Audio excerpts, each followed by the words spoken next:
full year of our new mission and ownership of Blackstone, we have made a strong start and delivered strong results for FY21.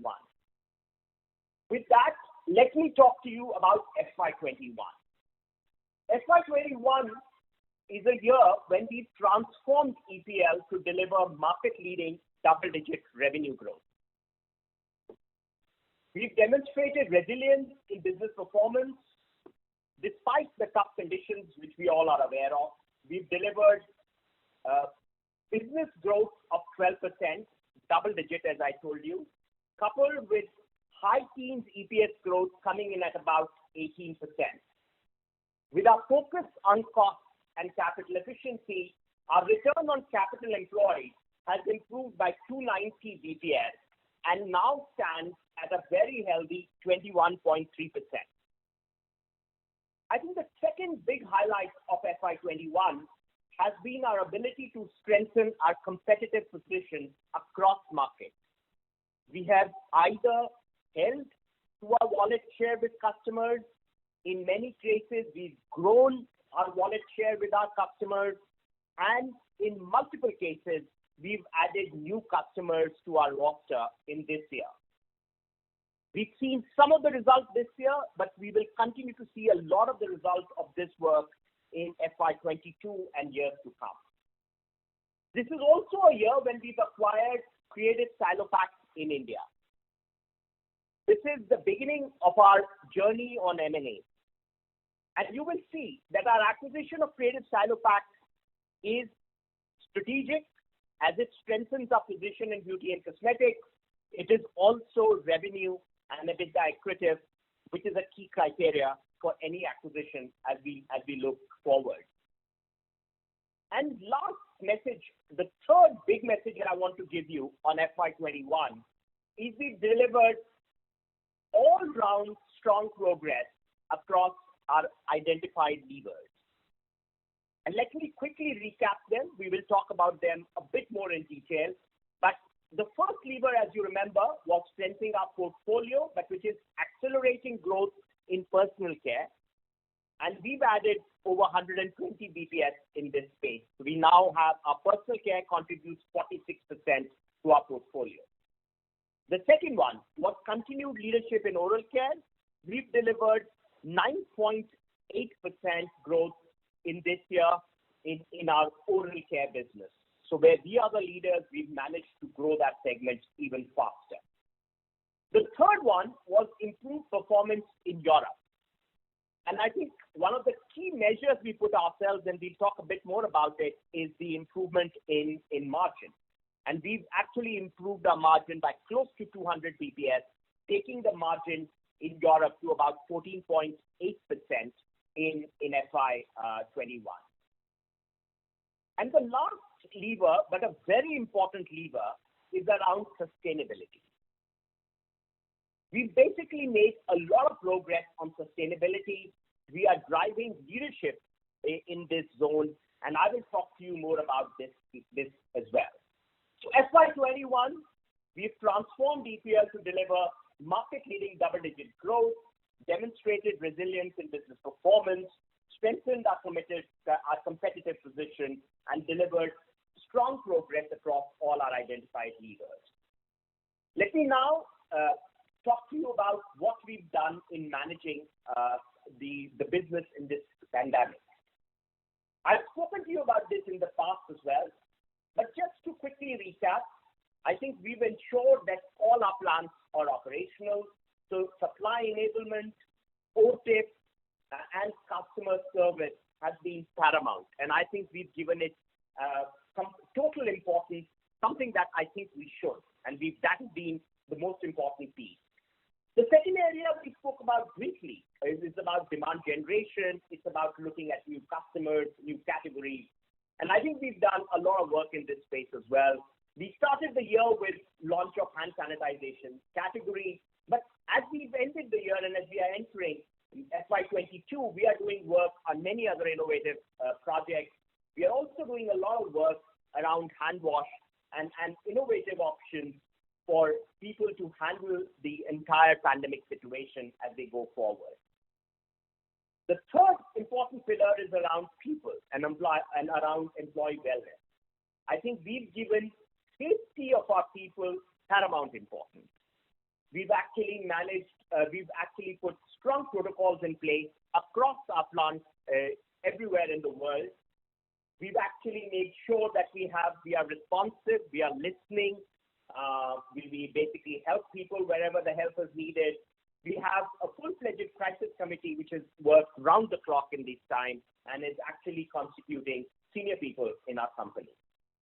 And lastly, like we should and we always have, we've managed to keep a very strong eye on costs and manage costs through our ongoing project teams. There are many initiatives which have already been taken, but there are more, and I'm going to talk about them as we progress further. With that, let me share with you the numbers. So our revenue growth, our revenue for FY21 has come in at 30.916 billion INR, which is a 12% growth over previous year.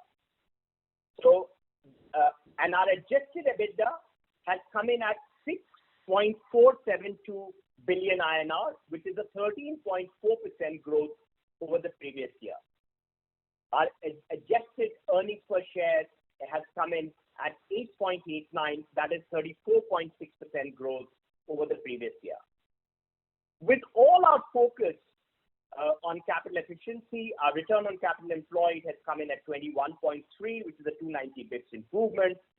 Our business continues to generate cash, and I think that is making our position stronger. So our net debt has come in at 3.14 billion INR, but this number actually is lower than last year if we were to take out the one-time cash proceeds paid for creative acquisition of INR 1.675 billion.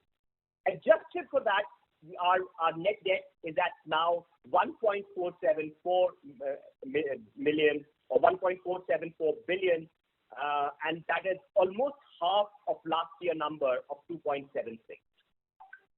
Our capex continues to be prudent, but as you would gather, I think with COVID being around, our capex momentum has started. So the full year FY21 has come in at 1.76 billion INR as capex. If I want to deep dive into these numbers and share with you, I think our adjusted EBITDA has come in at 13.4%, but our EBITDA for the year has come in at a 9.9% growth, which is an EBITDA margin of 19.9%.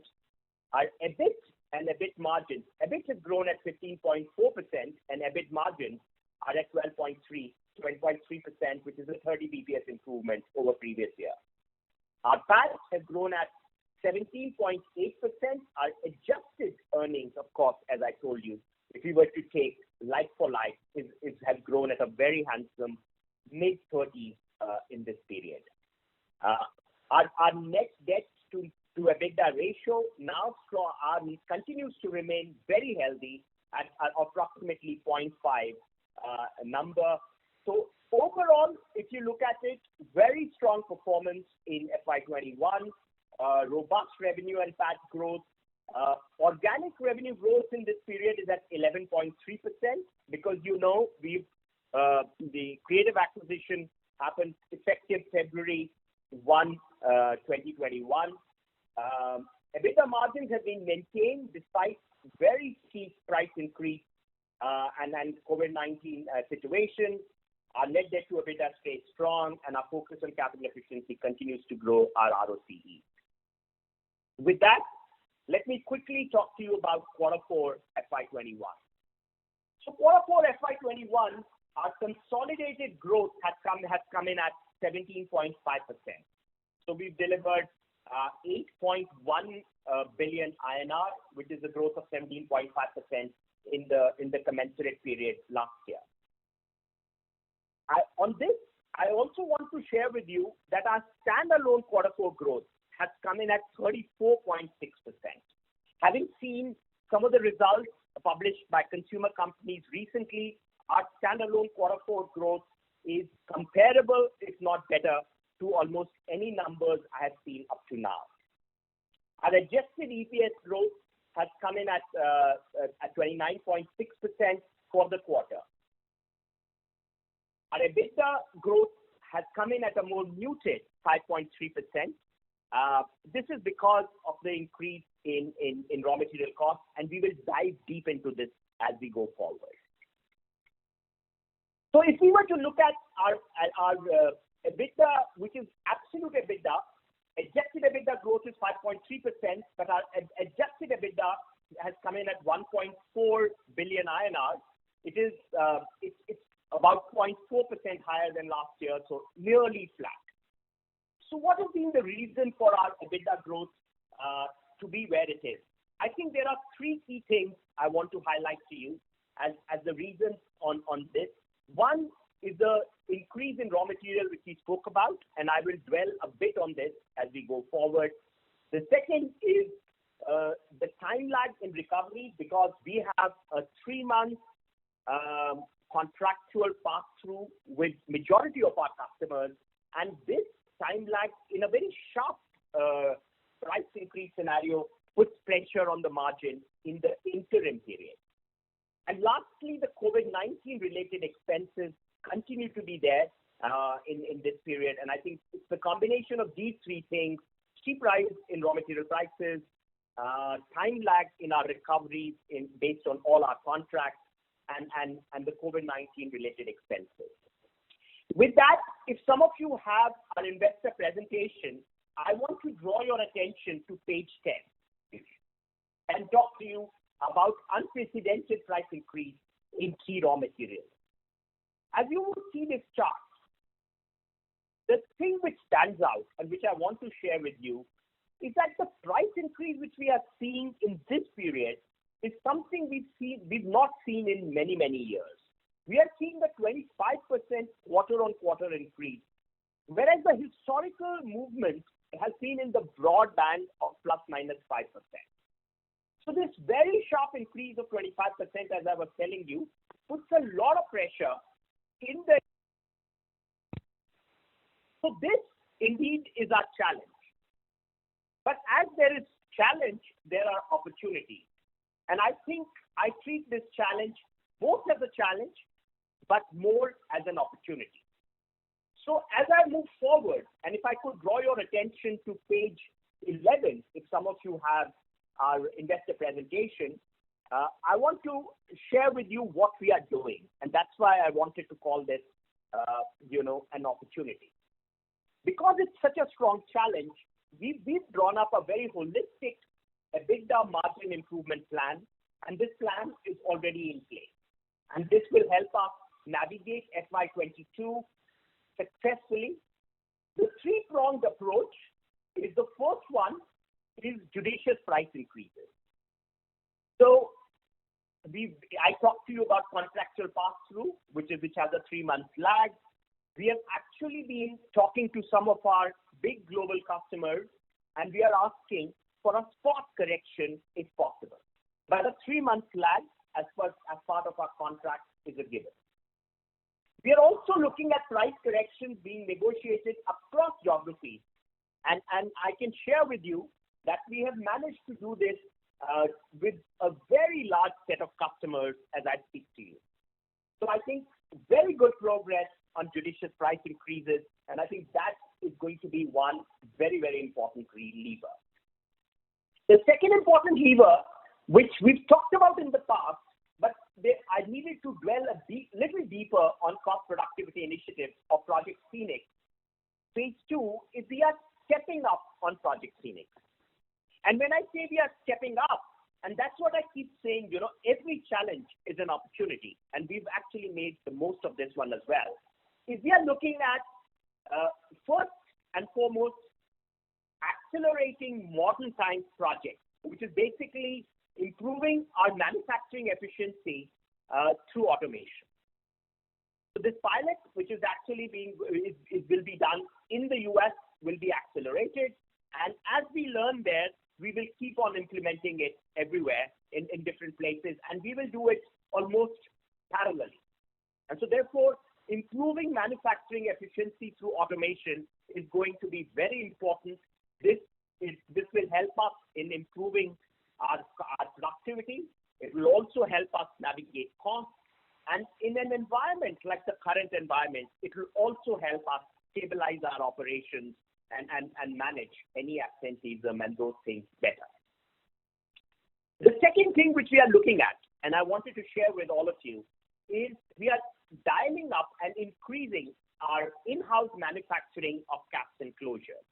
As many of you know, for the number of tubes that we make, our caps and closures is at a different level, and therefore we do make caps and closures in different geographies, but there is scope for us to increase the in-house manufacturing.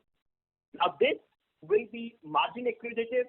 It will also make us more nimble and agile, and this will be important as we pivot towards beauty and cosmetics as a category where caps and closures dispensing becomes one of the items which is a differentiator. It allows us to innovate and to be able to deliver faster. So I think that's the second piece. The third and fourth pieces are more regular, but that is where we are working harder than what we've ever done in the past. The third is around scrap and waste reduction, and fourth is around rationalization of energy consumption and looking at alternate sources wherever possible. So I think this then is the second big, strategy in terms of improving our margin. And the third, and equally important one, is our focus on high profit segments and value-added offerings as we continue to improve our mix. We will continue to improve our category mix, which you will hear from me. That itself will offer us some tailwind, but we will do more of this as we go forward in some of the other specific segments, specific diameters, and specific value-added offerings. So with this, we are very confident of converting this challenge into an opportunity. And lastly, a piece of some good news, if I could leave you with, or a small silver lining in these clouds, is that we are beginning to see first signs of flattening or stabilization of the raw material price increase in the first data which is coming in for June. So I think the first set of discussions and the data which is coming in for June gives us confidence that even this steep price increase which we were seeing is now beginning to stabilize and hold on. With that, let me focus back on our capital efficiency agenda, which we've talked of in the past. But let me again reiterate the four key pillars. So prudent CapEx spend. So this year we came in at 1760 million INR for FY21. We will continue to look at prudent CapEx spend, but at the same time, the fact that we have our operations in different geographies, we will also look at continue to evaluate operating expenditure versus capital expenditure, particularly in low interest cost of capital and low cost of capital and capital abundant geographies, some of them which we work in. So I think that's the piece. And you also heard me talk about modern times as a project. I think the second thing is our journey on reduction in net debt will continue, and we spoke about that. So net of our one-time expense for the acquisition, which we just did in Q4 of FY21 of Creative Stylopack, our net debt continues to come down. As a matter of fact, that number is almost half of previous year's number and has steadily come down, as you can see on slide 12, if you are looking at our presentation. All of this continues to lead to improvement in ROCE. We spoke about that at 21.3. And lastly, as we generate more of EBITDA, as we generate more of profit, we are confident of sharing it with our shareholders, and our dividends are continuing to grow. So I'm also happy to share with you that the board has approved and announced, subject to shareholder approval, the final dividend of 2.05. So for the year FY21, we had announced an interim dividend of 2.05. We've now announced the final dividend of 2.05. This puts our dividend payout at roughly 50% of our profits, and therefore this in some ways is what will be the rhythm you will continue to see, a steady dividend payout guided by a policy which basically is based on the percentage of what our profits are. And the other thing which I also wanted to tell you is our unlevered cash flow now comes in almost at 53% of EBITDA. And this is best in class in our industry for sure. With that, let me talk you through the 4 identified levers and the strong progress that we've made in FY21 across this. So the first one is accelerated growth in personal care. We've actually been delivering a 15% CAGR in this year again, despite a lot of headwind on beauty and cosmetics, particularly in geographies like India. We've delivered a 15% growth on our personal care category. We basically, and we now have, it basically constitutes 46% of our overall business. So our business is now 46% personal care, 54% oral care. If you remember, this number used to be like 40-60 about 4 years back in FY18.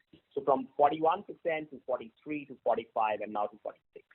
And with the investment we made in Propack and all the work which we've done in beauty and cosmetics and pharma, particularly in AMESA region, in the region we are in now, I think we will continue to accelerate this, and this will be a number you will watch out for in FY22 as well. I think our growth is across geographies. The only place where you see it very muted is AMESA, which got very badly impacted by beauty and cosmetics in FY21. But you will now see a growth momentum coming in AMESA. It is actually started from Q4 itself, but you will see this momentum picking up as we go forward. Our growth in other areas on personal care, in EAP, in Americas, in Europe remains very, very strong. I then now want to move on to the second pillar of our second lever, which is continued leadership in oral care. I'm happy to share with you that we've delivered 9.9% growth in FY21. We've actually, over a 10-year period, delivered about a 10% CAGR. But if you were to look at last 5 years, we were actually delivering more like mid-single digit.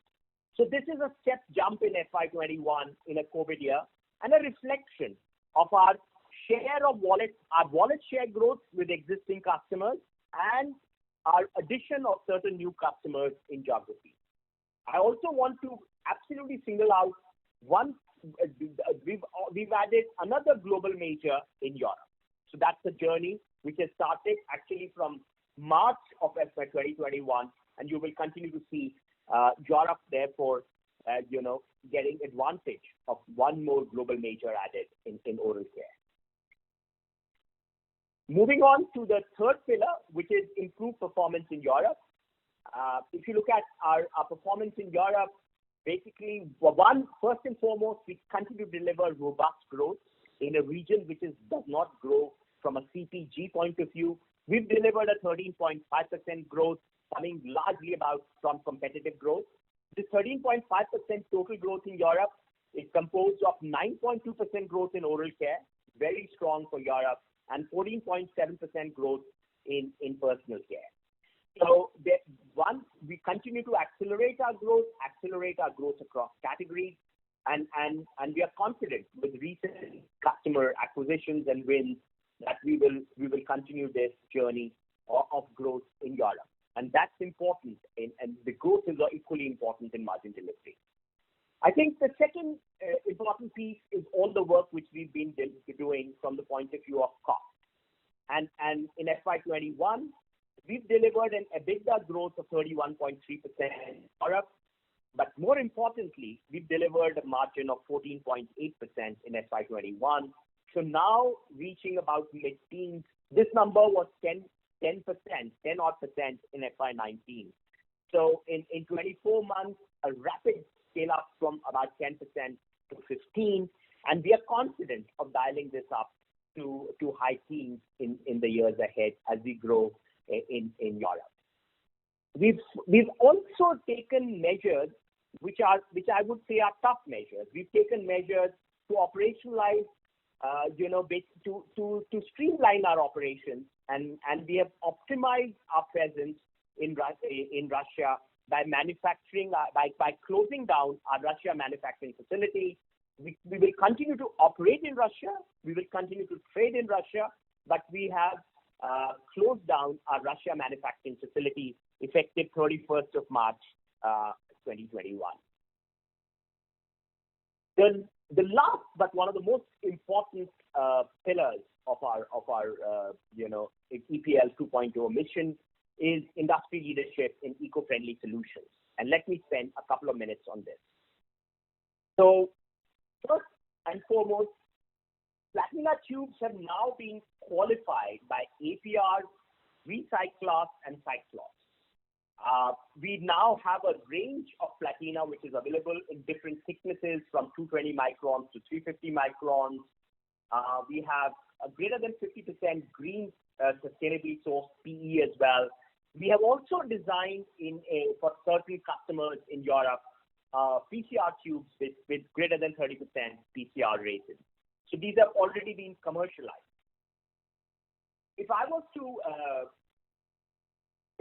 to talk to you about some of the things which we've achieved in this year, is I think one, we've started building a portfolio around Platina.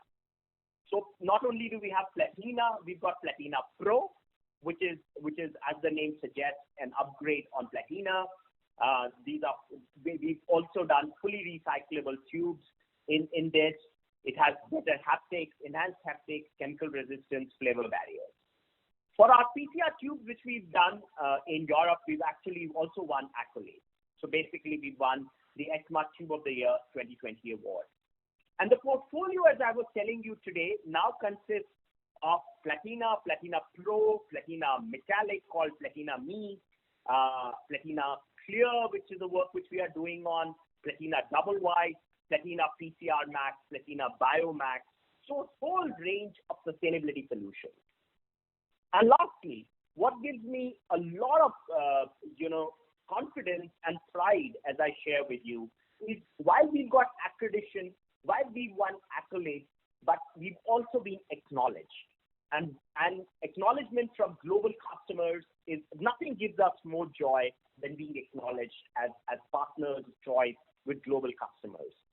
Unilever, one I have shared on slide 26 if you guys are looking at it, but we've also been working closely and have been acknowledged by the other global majors, GSK, Procter & Gamble. I also wanted to share with you that we are the first tube supplier in the world to get the APR approval for full tube, which is not only the laminates, which we talk about through Platina, but also the shoulder, the barrier and cap. So I think with this, I think we've made a very promising start on sustainability. We've actually commercialized close to 100 million units of tubes in FY21 itself. And this number will continue to grow as we move forward. We are also very conscious of our social responsibility. And I think we've used FY21 as a year in defining and taking our first steps around the strategy for social and corporate social responsibility. And we've defined our strategy in two words, greening lives. Greening lives actually is about green communities, it's about waste management, but it's also about greening lives as in making lives better for people, and therefore there will be programs around that, especially around skilling. So the two key platforms we will work under greening lives on, these are multi-year platforms, will be on waste management and on skilling. In a year like COVID, we've actually been very proactive in helping healthcare workers, and now more recently helping people out through Akshay Patra to navigate this crisis for the people who need all that help. So we've gone out of the way. We've actually have the right partnerships in place. We are in conversations with startups to be able to do meaningful stuff in the area of waste management. and we are also building a very strong governance when we do this piece. I've spoken to you earlier about Creative, which is now a subsidiary of EPL, effective February 1, 2021. The transaction was consummated at an enterprise value of INR 2.53 billion. The deal structure, this is an outright purchase in cash of 72.46%, and the balance around 27.5% will be through a share swap, which will be pursuant to the merger, which has actually been applied for. Creative founders are now part of EPL's senior management. The thing I wanted to share with you on EPL, early days, but the 2 months which we have seen and the quarter which is going on, we are basically the hypothesis with which we acquired Creative. I think all levers are playing out well, and we are confident of this acquisition delivering to our strategy as we go forward. Lastly, I would like to conclude by sharing with you how do we look ahead more specifically into FY22. First and foremost, we are very confident of sustaining double-digit revenue growth. The reason I say that is I've talked to you in the past about business development pipeline. And I just wanted to give you an indication that the pipeline we've entered FY22 with is 29% higher than the pipeline we had entered FY21. So just to give you an indication how robust our pipeline is, all the work which we've done in this year and up until now is in order to get basically higher share of wallet or new customers or new categories actually is giving us very strong pipeline. We spoke about this, but I just want to reiterate that we have plan in place for quarter-on-quarter improvement in EBITDA margin. And I think moving on from here, we will deliver quarter-on-quarter improvement through judicious price increases, cost productivity initiatives, and mix improvement, which I talked about in quite some detail. We've converted the challenge of these raw material prices into an opportunity, which in the longer period, you will see EPL reaping very rich dividends. And as we deliver this quarter-on-quarter improvement, we are confident of our journey of double-digit growth and with basically incremental improvement in EBITDA, which is what we set out for ourselves in the medium term. I spoke about sustainability. That will be a key driver, and EPL is already leading the way for the industry. We will continue to dial up our efforts in this space, partner with our customers to basically come through or deliver ahead of their plans on their SDG goals. Lastly, once again, let me sign off by saying we are committed to delivering market-leading revenue growth and capital efficient, consistent earnings growth this year and in the medium term. One thing we will need to continue to watch out for, like many other businesses, is severe COVID wave 3 remains a concern, and we need to continue to watch out for that. Here again, the good news I wanted to share with you is the protocols we've developed, what all we've learned in this period of about 14 to 15 months will come in good stead as we both manage operations and manage costs. And we are confident of doing that better than what we've done up to now. Thank you. With this, thank you for your time and thank you for your patience. We will be, as a management team, we are open to questions. So please go ahead and ask your questions. Thank you once again. Thank you very much. We will now begin the question and answer session. Anyone who wishes to ask a question may press star and 1 on their touchtone telephone. If you wish to remove yourself from the question queue, you may press star and 2. Participants are requested to use handsets while asking a question. Ladies and gentlemen, we will wait for a moment while the questions queue assembles.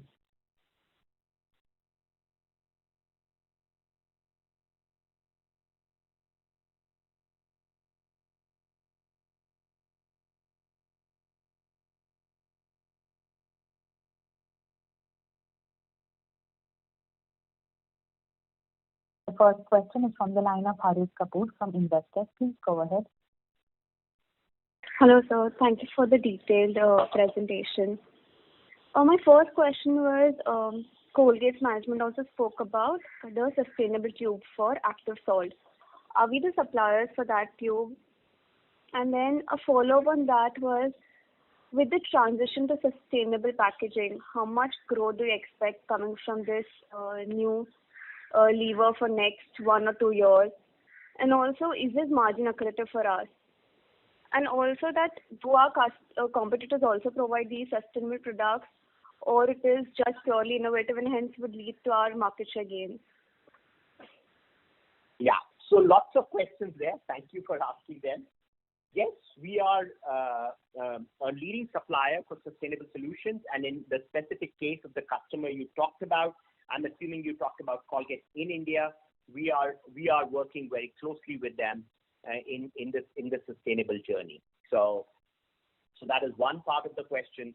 I think sustainability is a very important strategic lever as we go forward. It plays three roles. I think one, it is your license to operate in the future. So I think that we should remember. I think that in many ways sustainability future-proofs you as an organization and future-proofs therefore EPL and therefore our packaging solution. Depending on the brand and depending on the solution we provide, it could be margin accretive. There will also be instances as sustainability becomes mainstream that there will be places where it is neutral. In terms of our preparedness and where we are on sustainability, we continue to believe with all our knowledge that we remain ahead of the curve, while there are other global players who are working on it as well. And from a planet point of view, you need more hands on deck. So that is good news. I think, but with our innovation, our R&D, and all the work which we've done, we remain very positive and in our assessment remain ahead of the curve. Thank you for that detailed answer. My second question was around America's business. We've seen a lower growth this quarter, lower revenue growth. What would be the reason for this? So I will ask my colleague Ram to comment and then I'll add on to it. Ram, over to you for this question, please.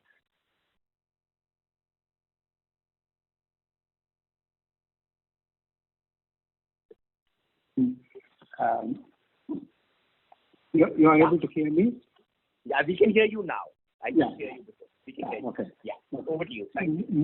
Most US companies are facing labor shortage. This is one of the reasons. It's not just for us, for most companies. But the demand is really good. We will, going forward, I think once we are able to overcome that, that's why we talk about project modernization. There are a lot of side activities which will reduce number of people. Demand is also being done. At the same time, we are also recruiting more number of people. So combined with all that, going forward will be good. The demand is strong. Yeah. So you mentioned the demand is soft? Demand is strong. Yeah. Thank you, Ram. Let me quickly add. I think if you look at Q4, which has gone by, I think one, America saw a very strong COVID wave, into beginning of the quarter, and therefore they were, as Ram said, many of the people were experiencing shortages of labor because people were either down with COVID or in quarantine or because of contact tracing being as quarantining for precaution. And I think that was not true only for us. It was also true for our customers. And I have also in the past narrated this, that we are actually facing for the very first time in America a few cancellations at the last minute. So even for this quarter, I think towards the end, one or two of our leading customers had to close down their plants and stop it abruptly. So I think these are things which were there. But as you now know, as Ram was telling you, the situation of COVID in America is much, much better. The macro for United States particularly is looking very strong from the point of view of GDP growth. the demand is looking very strong, which we know from the orders which are coming in, and therefore in the period ahead, we are very confident of improvement in America as well. Okay, got the answer, but just a quick follow-up. Does that mean that the labor shortage problem has also been resolved? Yes, because partly yes, because it was dependent on the pandemic as well. So to that extent, yes. Okay, got it. Thank you so much. Thank you. The next question is from the line of Bharat Shah from ASK Investment Managers. Please go ahead.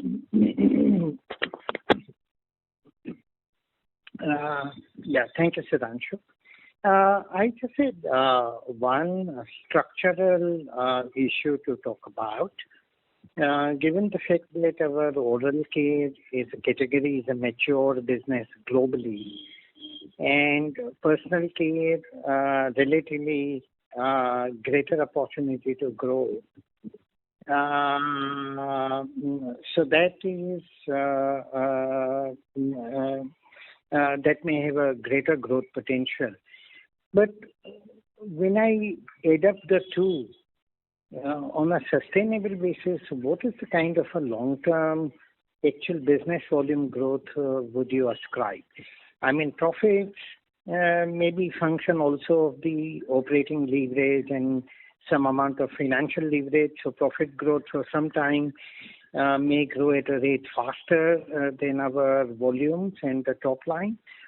But I want to understand on a long-term structural basis, what kind of growth would you assume for A, for your oral care, and B, for your personal care activity? Yeah. So thank you, Bharat. We've spoken about this a bit in the past as well. I think the fact that we are strengthening both the pillars and both, in a way, if I could look at it, this is like our double engine. I think we are confident of balancing and moving forward as we go. So one, when we say oral is mature, the point is that there is still considerable room for growth. We've been demonstrating it year on year. Even in last year, we delivered a 9.9% growth in oral. So we continue to believe that there is room for growth in oral, and on another day I can get into various levers which give us the growth potential. But you are right that beauty and cosmetics has a much higher growth potential, both the market growth and our own share perspective, pharma, beauty and cosmetics, and we continue to work a lot on that. So I think in across the regions we've done and we are growing that segment faster, and therefore that share is continuously growing. So we are working on that piece, and we are getting ourselves geared up to increase the velocity of growth further on the personal care and specifically beauty and cosmetics and pharma. So I think we see growth potential in both areas. We continue to see high single digit kind of numbers for oral as well in the medium term, and we would like to see mid to high double digit numbers for what you call personal care, specifically beauty and cosmetics and pharma. Okay. Yeah. Thank you, Sudhanshu. Thank you. The next question is from the line of Sumant Kumar from Motilal Oswal. Please go ahead. Yeah, hi, sir. So my question is regarding the America. We have in the Q3 we have discussed about the travel tube lower sales. So with the opening of the market, can we expect that segment is going to have a will be a driver for America? And can you talk about what was the total percentage of the business of the travel tube? So travel tubes contribute a large part. I would not like to share, but yes, in case of America, they contribute a large portion of our business, and therefore America had a bigger headwind with travel and tourism taking a beating.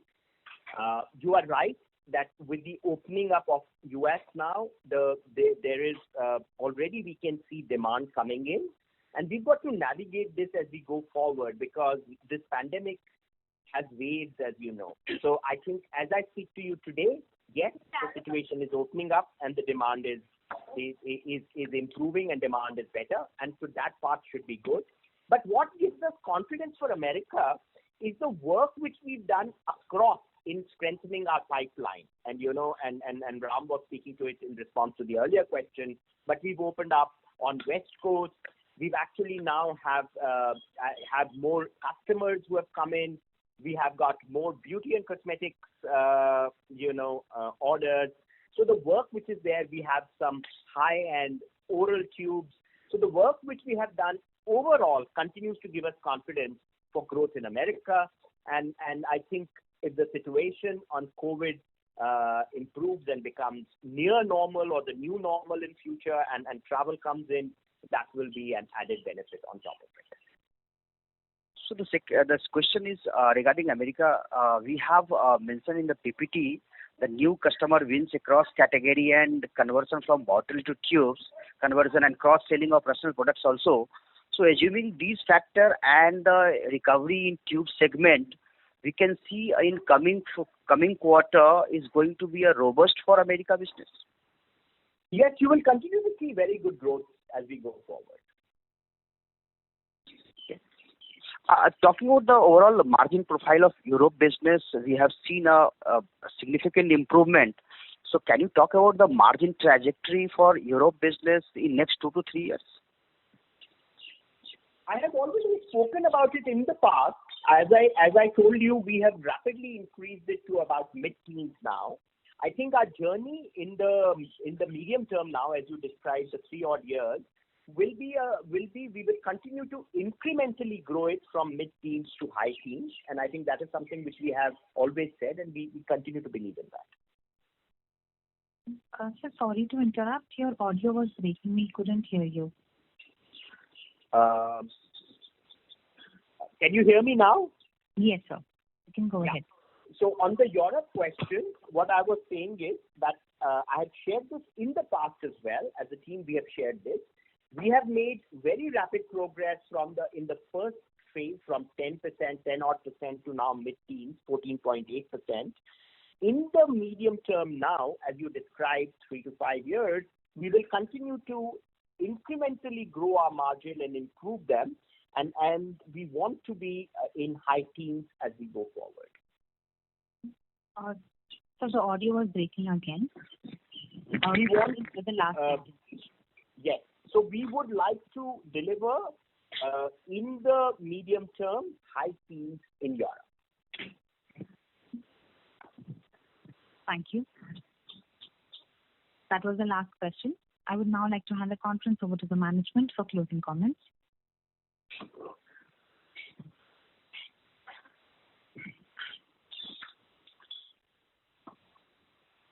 So thank you very much.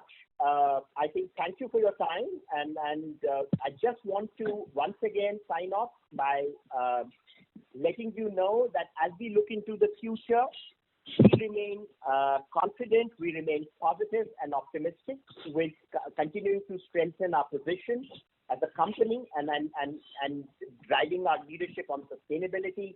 So double-digit revenue growth, plan in place for quarter-on-quarter improvement in EBITDA, and sustainability being the driver as we go forward. The one area we would need to continue to watch out for is if there are further waves, and especially a severe COVID wave in the future. So, and we remain committed to delivering market-leading revenue growth and capital-efficient, consistent earnings growth. Thank you. Thank you for your time. Thank you, Ed. Thank you. On behalf of VittiMarkets Institutional Equities, that concludes this conference. Thank you all for joining us, and you may now disconnect your lines.